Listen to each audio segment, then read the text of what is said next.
Concept 2, finding the greatest common factor of numbers.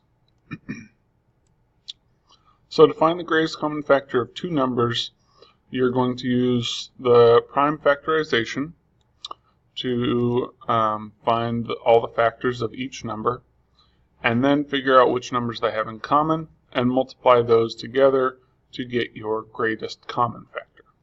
Okay? So prime factorization here, I'll go with 6 and 11. And then 11 is prime, 6 breaks down into 3 and 2, and those are both prime.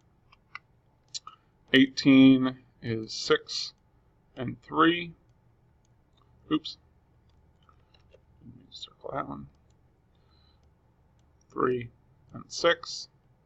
3 is prime, and then 6 breaks down into 2 and 3. Okay? So for 66, we have 3, 2, and 11. For 18, we have 2, 3, and 3. All right.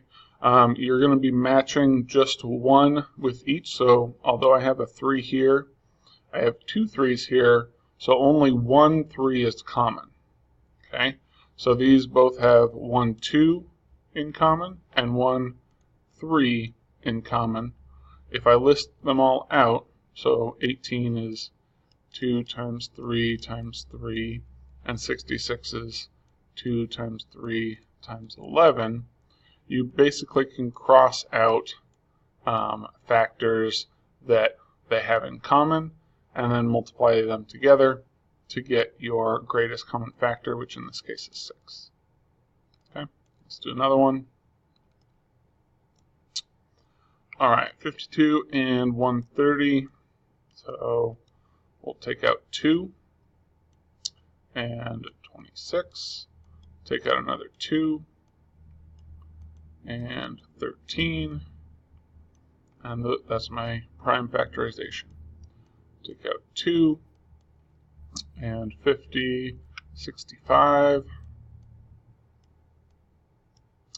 and then pull out 5, and 65 is 5 times 13. Okay, so I can either list them out or I can just look at them. I've got a 2 in both, I've got a 13 in both, I've got an extra 2 and an extra 5, and we don't really care about those. So we've got 2 and 13. Our greatest common factor is 2 times 13, or 26.